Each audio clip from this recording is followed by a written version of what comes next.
When we think about termites, we think about them in a very human-centric way. No surprise, our basic attitude is, please don't eat my house. And then we don't care anything else about what they do. But termites are really fascinating, both biologically and kind of even the way they fit into the gigantic circle of life, to coin a phrase. We're going to talk about all of that today, the way in which they play a vital role in the ecosystem, the way in which they may have some kind of collective soul. And then we're also going to tell you how to keep them in the nicest possible way from eating your house. It's all coming up after this news.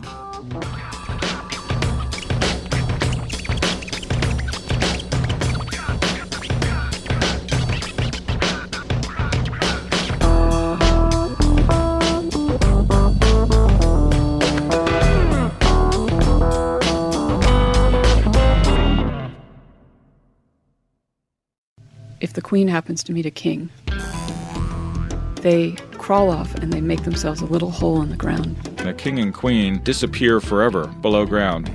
They never see the light of day again. The queen produces an egg every 3 seconds for 15 years. The queens of these huge termite colonies can lay 250 million eggs in their lifetime. Talk about trying to keep track of the kids. Her body distends. It starts off as being the length of a dime, and it extends to being about the size of a human index finger.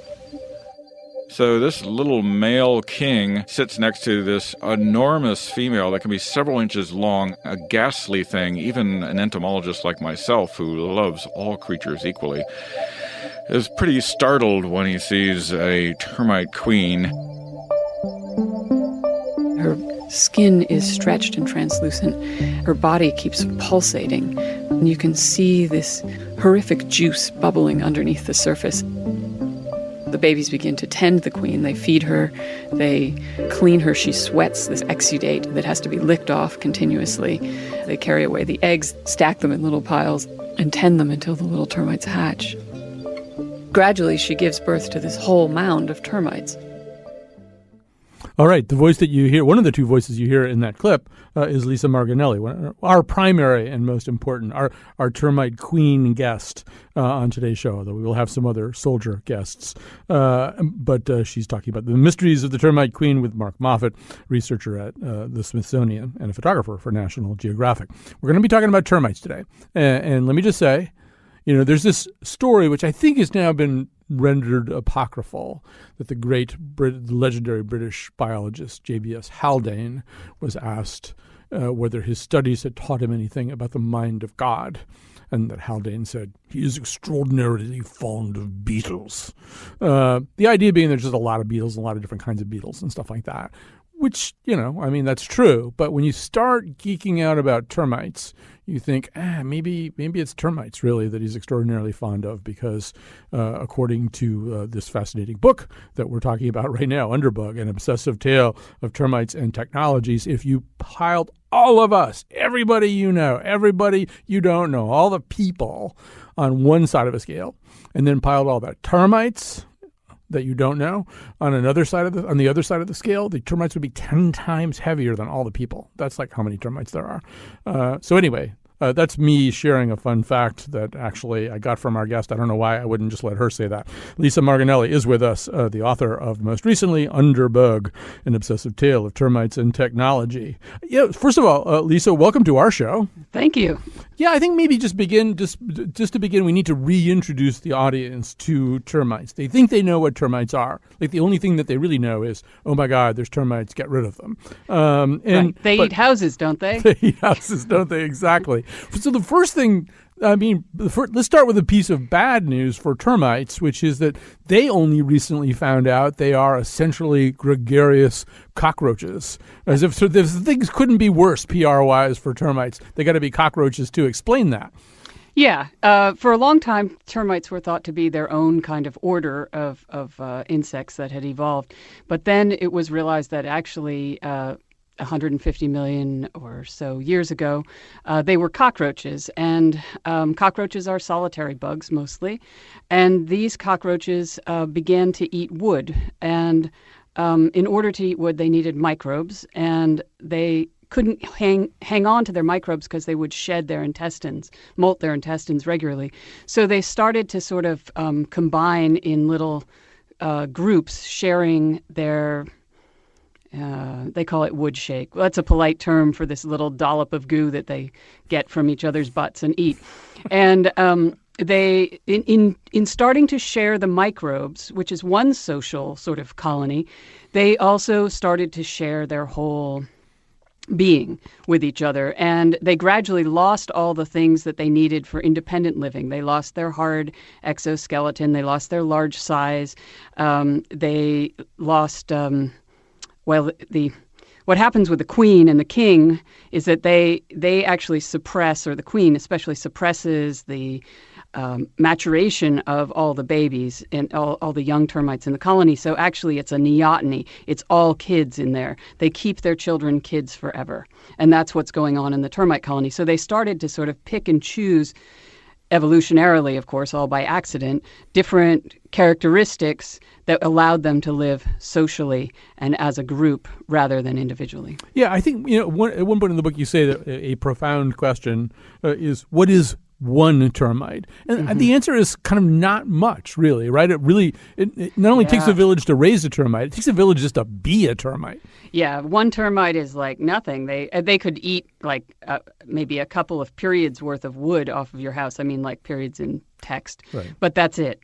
You need a whole colony to really do some damage, and you need lots of colonies to really get into trouble. And it's sort of blind and can't reproduce and all that kind of stuff. Like the little babies are blind. Yeah, the worker and soldier termites are blind. They can't reproduce. The soldier termites can't even feed themselves. The queens can't feed themselves. The queen is just like this giant ball of fertility and pheromones that influences what happens with the rest of the colony. So let's go a little further from there. I mean, so if you're an individual termite, let's face it, you suck. But you're never an individual termite, really. I mean, what you study when you study termites is this incredible swarm intelligence. So when you get a whole bunch of termites together, what do you get? Well, you get this thing that's so much bigger than the sum of its parts. I mean, these termites who are less than half an inch long, together, a million or two of them can build mounds that are like 17 feet high, which is basically the equivalent of the Burj Khalifa, the highest building we have. And they do it all by sort of instructions sort of within themselves. They are blind, so they pick up balls of dirt and they drop the balls of dirt. And we don't know why they drop the balls of dirt where they do, and then how that manages to make these gigantic mounds. So the mounds you'll see in Africa, in Asia, and especially Australia. You don't see that many mounds in the U.S.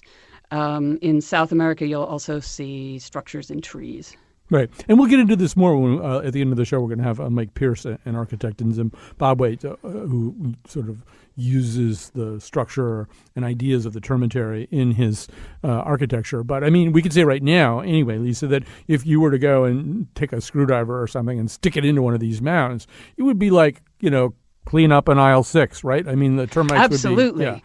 The moment you poke something through, whether you're like an anteater or an aardwolf or a sun bear or a person with a screwdriver, first of all, it's pretty hard to get into these termite mounds. You might need an axe, basically. But once you get through, you've let this air in, and that air, the different air mixture, alerts all the termites that there's a problem, and they follow kind of a gradient to that. But they also have like little alarm termites who run back through the nest, shouting basically, come on, there's a problem. And then all the worker termites grab a ball of dirt and come rushing towards the hole. Meanwhile, the soldier termites go out to the edge of the hole, also following that gas gradient for the fresher and fresher air. And they just if they happen to be the kind of soldier termites who have pincers on the front of them, they just blindly launch themselves off the hole towards whatever might be aggressively attacking them. So one of the things we learn, partly via Kirsten Peterson, a roboticist who created a termite tracker, is, I mean, we can talk about these termites as this just network of neurons that happen to be individual bugs, but they're a little bit less sort of blandly identical than that would suggest, right? Termites have individuality and personalities. Say a little bit more about that. Yeah, well, Kirsten was part of a group from Harvard's Wyss Institute, and they study robots. And their conception coming in was that they were going to model termites with robots. So they kind of looked at termites as little living robots, and things didn't go so well for some of their studies. And then Kirsten built a tracker which allowed them to see exactly what each termite was doing in a petri dish of dirt. And it turned out that the termites had personalities and they had memories too. So there were sort of leader termites who inspired others to dig dirt balls and pop them down. And there were follower termites, and there were lazy termites, and there were total slacker termites who just would like run around a little bit and then stand by the side, maybe goofing off, who knows. And and some would just sort of stand completely still for the whole time. So it turns out that they have these distinct personalities. And the way that the metaphor we'd been using to look at them had led us to misinterpret what they were. If you go into something thinking that things are robots or thinking that social insects are laborers on an assembly line, you're going to think that everybody is behaving exactly the same. But once you can actually see what they're doing, you realize that they're not all behaving the same. There's a lot of different varieties of behavior. And there's also, they have memories. And like, who knows what a termite remembers? They don't have that many neurons. But they're able to remember things and go back to the same spot. So they're much more complex. And also we have to kind of revise our idea of the natural world as working like a factory or working like something that we would invent to get large houses made, where we'd want all the workers to be, on task.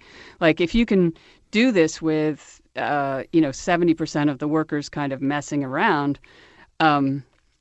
then you have to reconsider what messing around is. Like maybe messing around is some other productive thing. Right. Well, and as I think one of the questions you begin to explore in the book, too, is, there's this whole sort of chop wood, carry water idea that if you're sort of completely present in your task and mindful about it, you could be happy chopping wood and carrying water. And so we think about termites and think, it's like slavery or something.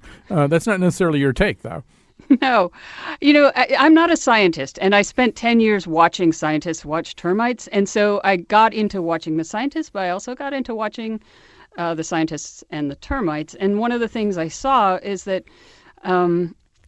sometimes the termites are very social. I mean, it feels like there must be joy. You think of it, they're all kind of genetically very similar. They're all brothers and sisters in there, and they're stroking each other's flanks and trying to get that delicious drop from the butt. They're grooming each other. They're kissing each other and transferring water back and forth. And we still don't know, do they think they're kissing? Do they think they're transferring water from one wet part of the mound to another? I mean, they obviously don't know, but what would be the evolutionary purpose of this? We don't really know, but there's something in their sociality that makes them want to and be driven to hang out all the time together and do projects all the time. I mean, it would be like the ultimate preschool. Lisa, I feel like this is just so bland and boring. Don't you have anything colorful to say about termites? I'm kidding. So, by the way, I should say we have with us Lisa Marginelli. Her book is Underbug, An Obsessive Tale of Termites and Technology. You can buy it now and then read it before the termites eat it, because they will eat your book too. That's the best thing about this book. I mean, aside from it being fun to read, is that, it's recyclable. Exactly. And the termites will take care of it. So one of the sort of uber questions in this book is, could termites / termite science save the world? And that's probably too big a question. But one of the things you're looking at is this notion that the part of the future of science is looking at some of these small organisms around us and either harnessing their actual power or imitating things that they do in order to improve our sorry circumstances currently on this planet. Maybe just give a few examples of that. Yeah, well, termites they can eat wood, and they can organize themselves in an autonomous way where there's no mastermind there. There's just all these lots and lots of mini minds. So as far as eating wood, we would really like to be able to eat wood. Wood is really hard to break down, which is why so many of our houses are made of it. And if we could imitate termites, we could probably create some kind of biofuel that would allow us to continue driving our cars without having to make the tough choices that we need to make about climate change. So that's one possibility. And one group of scientists that I was following in 2008 continued to work on that in biology labs on the West Coast. And another possibility is that if you could design robots or even sort of autonomous software for computers that could make decisions by itself to build barriers or to protect things or to respond to a break in your computer network in the same way that the termites respond to an anteater, then those things could be very, very useful for running kind of a lower carbon, more thoughtful, less invasive kind of system on the Earth. So, I mean, our history so far is that we tried to harness the big stuff on the Earth. We built big electric dams, and we built power stations, and we drilled for oil and did coal mines, and we've got all these big things tying the world together.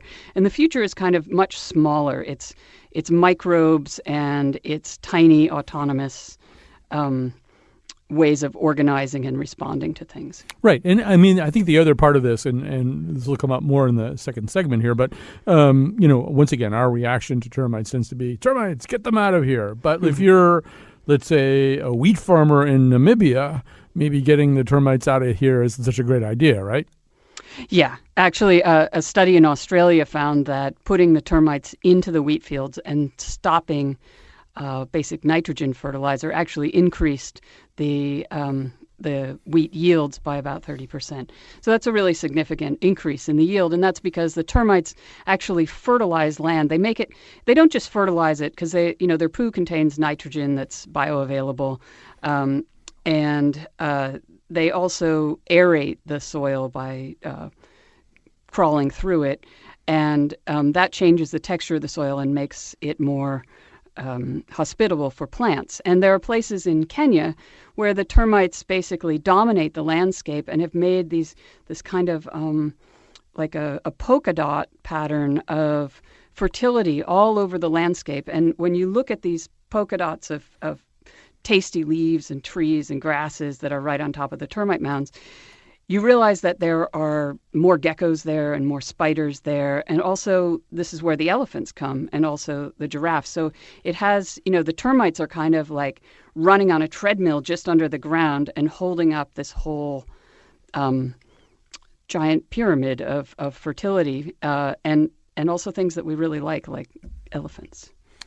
So I want to read to you your own words and have you. This will also tie a little bit into Michael when we get to him, but we can always circle back at that point. But so this is towards the end of the book, and you say that when you're looking at a termite mound, you kind of see everything. You say, what were the mounds but the dirt's impression of the solar system, sculpted by a few million eyeless bugs? And you go on a bit about that, or earlier in that same section, you say, via my obsession, mounds became everything that mattered to me, the meaning of life, the key to the future. So maybe you can elaborate a little bit on that. What are you saying when you describe your own reaction to not the termite itself, but the mound? What's the mound saying?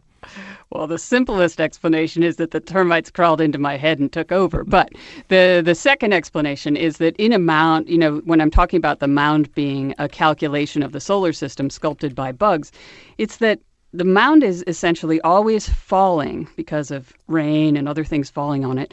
And it's always rising because the termites are always carrying it up. And they are slightly prejudiced towards the sunny side of the mound. And so the mounds in northern Namibia end up having kind of a bend at their top.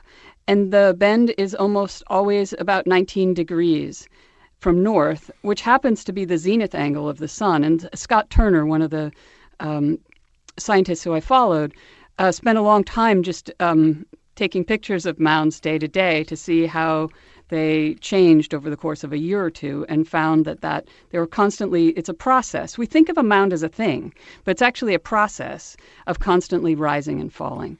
And I think for me, another thing, understanding how this process of rising and falling is constant in life was very big for me. One of the things Scott told me was that my bones are constantly, and your bones too, are constantly being rebuilt, and they're sort of disintegrating at the same time. And kind of what it is to be alive is that those two forces are kind of equal. And then when you're not alive is when that process breaks down. And so one of the things that happened during the 10 years I was following termites was my dad passed away from cancer, and during that time his bones were being essentially dismantled by the effects of the cancer, I guess. There was a lot of calcium in his blood. And for me, it was a great comfort to realize, okay, well, this is like a process of life, and I can understand this in terms of the termites. And so for me, that was, it gave me a lot of comfort at the time, and it also gave me a new way of looking at the world rather than seeing it as either constantly being taken away from me or always the product of growth, because it's the product of growth is always balanced by this ungrowth and chaos. And I think so termites for me just became everything. Right. Well, that leads us into, I mean, you watched termites, you watched scientists watching termites. The scientists you watched were wonderful and articulate, but science can only take you so far. And then at a certain point, you have to hand the baton before the termites eat it over to poetry. So the South African writer Eugene Marais wrote about the soul of the termite mound. We're going to play it here for you as read by Lydia Brown. We're gradually having Lydia Brown read all of the great works of literature. It's about a 27-year project, but here's one of the first examples. The first thing she does is to discard her wings. This she succeeds in doing by a lightning-like movement, so fast that we cannot follow it with the eye. One moment we see her with her wings intact, the next moment she steps away, and her 4 wings are lying on the grass. She is much, much quicker than a woman who discards her evening gown and hangs it over a chair. It took months for her wings to grow. For years, perhaps, she has lived in subterranean darkness in preparation for this one moment. For a period of 3 seconds, for a distance of perhaps 3 yards, she enjoyed the exquisite thrill of flight, and with that the object of a great preparation has been fulfilled, and the fairy-like wings are flung aside like a worn-out garment. All right. Well, now I'll hand the baton back to you, Elisa Marginelli. This is some poetry that you directed our attention to. What does it say to you?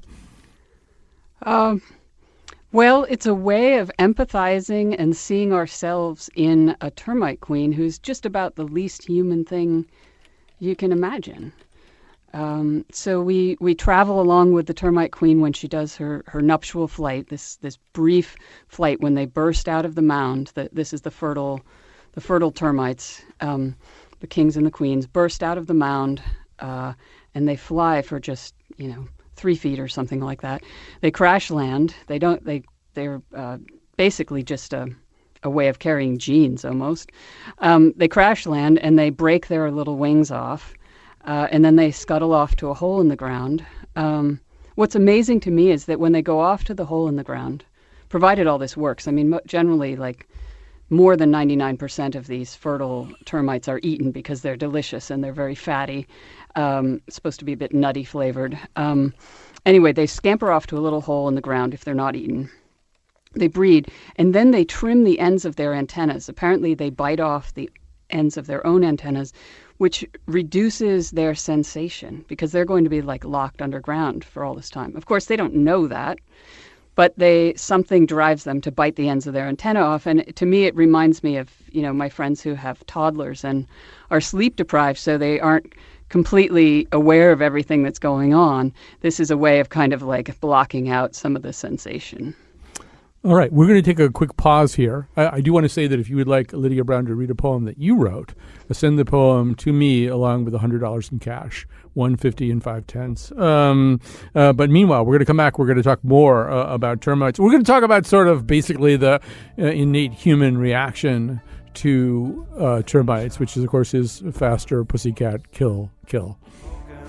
Your cat, I've been tasting your love letters, thrown up in your hat. I've been hiding in your walls and plotting with your mouse. I'm hungry and I'm eat your house.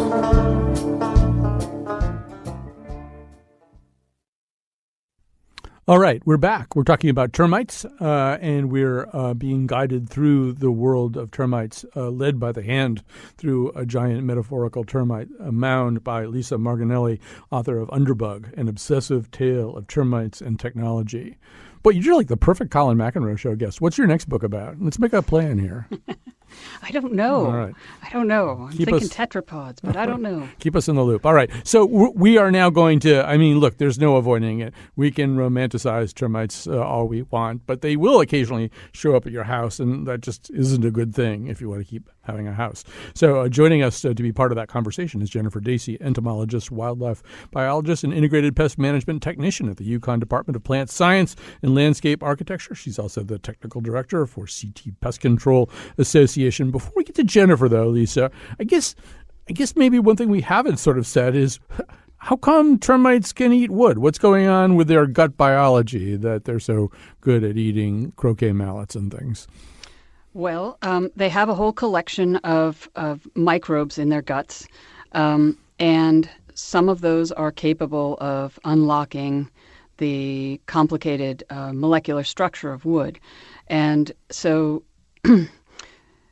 it used to be thought that maybe the termites picked up those microbes, every day as they were going around in the woods, but that's actually not the case. They've actually been co-evolving for 100 million years or more, and there's some wild stuff in their guts. There are, about half of them are not seen, or more are not seen anywhere else on Earth. Many of the genes that when they sequence the genes in termite guts, they sequence not the individual creatures in the gut, but they just take the whole thing, throw it in a blender, chop it up, and sequence all those genes. And so of those genes, about 40% have no known function. So it's kind of, we don't exactly know what they're doing, but they have different kinds of enzymes that are kind of like a Swiss Army knife that kind of go up to the edge of the structure of the cellulose and kind of unlock it. And then another creature will come in and perhaps eat the exhaust of the first. It's a very complicated little world in the gut. It does. It sounds scary. All right. So, Jennifer, thanks very much for joining us, Jennifer Dacey. If all they ever ate was a croquet mallet, we probably wouldn't be having this conversation. But, Jennifer, one of the issues with termites is there just are a lot of them, right? So maybe you can sort of give us a sense of the scale issue of termites. Well, termites are pretty much anywhere in the environment where you have soil or dead wood. They're out in the woods. They're actually beneficial in nature because they will break down fallen wood and then they return the nutrients back down into the soil. The problem is that we've cut down these woods and we've built homes on them, which is a huge investment, the biggest investment we make in our lives. And they will go in and they will, damage the structure. It's a structural pest, so it will. They will break down the wood, and they will, as they said earlier, they have this symbiotic relationship in their gut with the microorganisms and protozoa, but they can cause an awful lot of damage to a person's home, and structural damage that's very expensive to treat and very expensive to repair as well. We should point out, Jennifer, that it's not so much that they're showing up in our homes. We're in their home, right? Like they were here way before us. Yes, that's correct. They've been around since prehistoric times, and they'll probably be around after us. They know how to. They've evolved with nature, and they're just adapting. So right. They're not feeding on the fallen trees anymore. They're feeding on, the damaged wood we have in our homes. If we've had water damage, or I don't know if you remember a couple of years ago, 2 or 3 years ago, we had those bad ice storms, and everyone had the ice dams, and they had damage to their roofs, and they had a lot of water damage.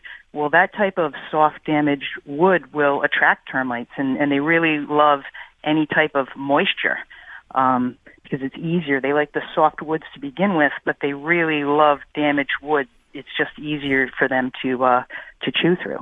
That is believe it or not, this is the second time in preparing for this show that ice dams have come up in my head anyway, because I was thinking about ice dams before, because ice dams activate this kind of atavistic, weird, savage impulse in people. When they have ice dams, they flip out and they'll do stuff like they'll get up on their roofs with a chainsaw and just sawing away at the ice dams, or a blowtorch or something like that. And so they set their houses on fire, they fall off and hurt themselves. They like ice dams because people flip out in this very unthoughtful way. They cause all kinds of much more chaos than they need to. And I think termites do the same thing, Jennifer. It's like you got termites and I say, okay, well, here's something called chloridane. Just we're going to put it in the ground and the termites will go away. And most people will go, fine, I don't even really care what it is.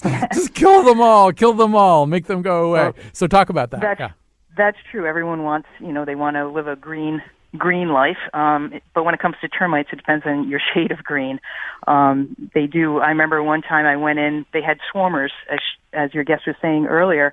They come out in the hundreds, these winged reproductives, and they really freak out homeowners. I went in one time and they were all over their kitchen table, these hundreds of swarmers. So people get very, very upset and naturally so. But I think it's important for a homeowner to realize and take notice of what they can do to try and prevent this from happening. I mean, we don't want to have to go, you can't use chloridane, obviously, anymore. That was a chemical. It was an organophosphate that they put in the ground, in the soil, around the perimeter of the home, and it persisted in the environment for a very long time, up to 20 years. So your house was protected from termites for 20 years, but everyone remembers Rachel Carson's book, Silent Spring. And after that, there was a concern. And the reason that there were chloridane and those organophosphates were so effective against termites is also the reason why they're banned now, because they persist in the environment for so long. So they do, conventional treatments now will do liquid barriers, but they also have other products called baits, which are not, they're an insect growth regulator. It's not really a synthetic pyrethroid or any type of real pesticide. It is a pesticide, but it only affects the insect. Right. So termites have a gradual metamorphosis, and what that means is the nymphs will shed their skins. As your guest said earlier, they shed their skins, and then they get a little bit bigger until they become an adult. And what happens is, as they're going through that molting process, it's a juvenile hormone mimic that will tell them, okay, it's time for you to molt again, it's time for you to molt again, and then that hormone goes away, and their next molting, they become adults. Well, what this bait does is it keeps them thinking, okay, it's not time to become an adult, it's a juvenile hormone mimic itself. So they never become an adult. They get deformed, they can never reproduce. And these baits are actually put in in-ground stations around your home. And they came about because of people who were either pesticide sensitive, or they had a well system in their yard, or they were close to a waterway where they just couldn't use those liquid treatments. So we are kind of, the pest control industry is going green. They are, integrated pest management is now becoming a standard. And people are much more environmentally conscious than they were 20, 30 years ago. It sounds like it's essentially you're turning the termites into gamers. They don't never mature, they don't reproduce, they stay in the basement, in their pajamas and stuff like that. So, Lisa, one thing we should say here, Lisa Marginelli, is that, what are the termites doing at your house? Well, the reason the termites are at your house, the way I understand it, is termites are wanderers, right? They're always kind of on the move down there in the soil, unless they bump into something. Is that how it works? Yeah, unless they bump into something, they sort of spread out in an asterisk pattern from their mound or from their nest, and they go in every direction until they hit something. And if you pour like a molten aluminum or something down into their underground nest, you get these fantastic shapes that look like, they look like New York subway system times 10, Union Square. I think another thing that that Jennifer brings up is that termites are actually pretty hard to kill. Other bugs you can hit them with something that gets them infected and they die. But termites are they're all for one and one for all. They're so into cleaning each other and grooming each other, and they have so many kind of immune reactions that it's actually really hard to kill them through a disease. So, Jennifer, we should at least tell one creepy horror story, termite story. So you went into the crawl space in someone's home in your capacity as sort of the Indiana Jones of entomology. What did you find there? Well, you find a lot of things in crawl spaces. This was one. It was a historic home, and they hadn't had it inspected in a long, long time. I don't know the last time anyone was under it to look around. And I went in with a gentleman who had over 30 years in pest control, and they had mud tubes going from the ground up into the wood beams and into one support beam. We had never seen so many mud tubes, and he said, "I've never seen this in my 30 years working there." And of course, all of those beams have to be replaced because it is part of the structure. It's what the house is sitting on. We could have put when you do an inspection, you use a probing tool like a screwdriver, and you tap and tap and tap and see if you can find any hollow sounds. We put these screwdrivers, tap them into the sills, and boom, they went right through. Right through the beams. The beams were almost hollow from that. It's a horrible thing because then you have to go up and tell the homeowner, it's really probably the worst we've ever seen. But it's the last thing a homeowner obviously wants to hear. Right. But mud tubes are fascinating because the workers and the soldiers are also, they're soft-bodied, so they cannot expose themselves to the air or they'll desiccate very quickly. So they build these mud tubes. They're made from a mixture of soil and their saliva and their feces. And it will protect them from natural enemies, and it will protect them from drying out. So that's one sign you can see. Sometimes you will see the mud tubes either going up a wall when they're trying to get from the soil up the concrete foundation up into wood. They have to make it up there, but they can't get through the concrete, so they come out and they build these mud tubes.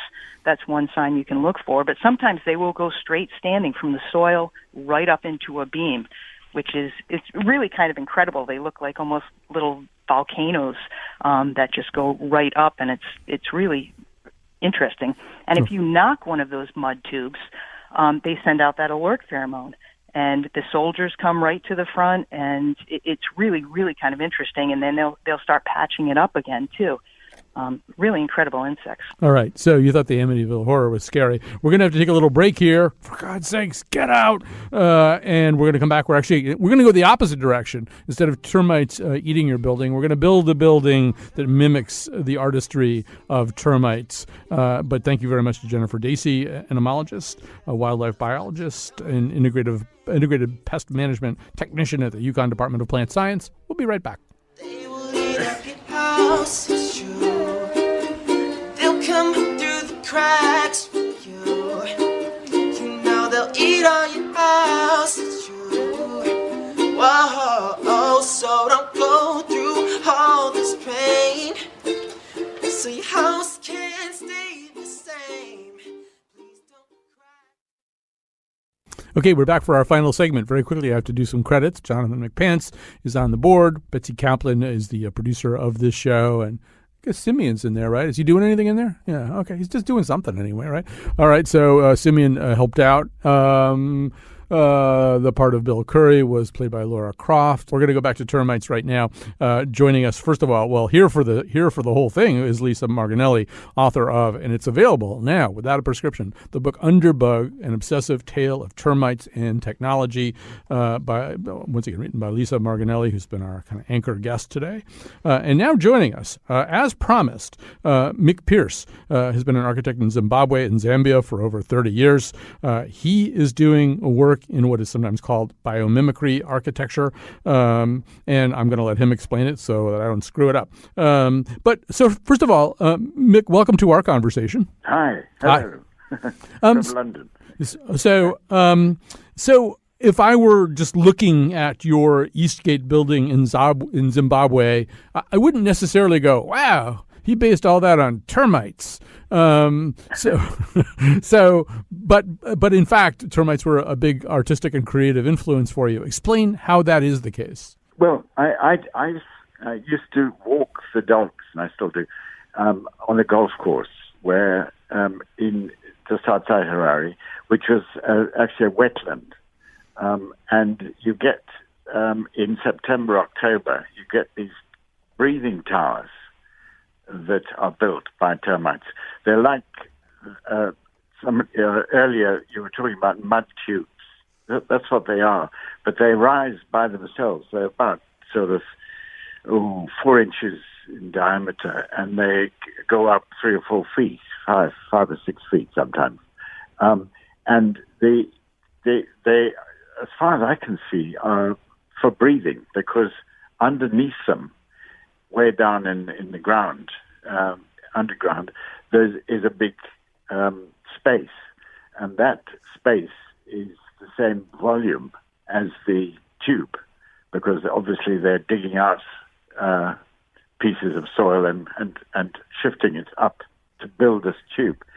And then you wonder why they do it, and also how they do it. Now, they're blind, and they're working with smell or pheromones. That's how they communicate. And then, I was fascinated by this because I knew that they actually created a stable environment down below. That was their big challenge. Someone was talking earlier of keeping it damp. Well, that's absolutely true. They're very sensitive to humidity. They've got to keep the humidity right, not just for themselves, but for the fungi that they grow in their caverns underground. And the fungi is the fungi's contribution is to really digest the bits of timber they've removed from your house. They don't eat that directly. It has to be pre-digested. So in other words, if you imagine the whole system, underground and the tube, it's a body. Mm-hmm. Just like a body, it has a stomach and lungs that come up from the ground. They build the tube in September, October, November, when it gets very hot, and when the air temperature above ground is almost identical to the temperature they need, which is about 31 centigrade. Sorry, I can't convert that at the moment into Fahrenheit, but about 31 centigrade. Now, when the air temperature gets the same on top, that the air stops moving from below ground and out, so they start to suffocate, and they build this tube to enhance the air movement with stack effect. Now, all of that picture gave me an idea for making air conditioning work or natural ventilation work in the building I was building, or designing at that stage. And that's why it has 48 huge chimneys which rise up through the building. And that helps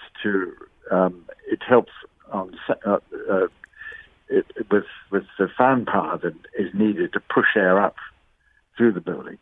And then it was clear that they use the ground, the thermal mass of the ground, or the thermal capacity of the ground to modify the underground temperature. So they're very sensitive to temperature and humidity. They also dig wells down below the water table and bring mud up from deep down where there is water. So they're working, the whole picture of this creation is like a plant. Yes. Now, all of that sort of adds up to what we were talking about when we say biomimicry. We're not copying the form so much as the process. Mm-hmm. That's So the trick. So I want to, Mick, I just want to switch over to Lisa for just a second here, because I know, Lisa, one of your reactions to this is that, we obviously have regarded for 100 years or more termites with mostly disgust and alarm. But if you go back far enough, you can find a way of thinking that echoes some of what Mick is saying, right? There was a time when that utopian quality of termites was more widely appreciated.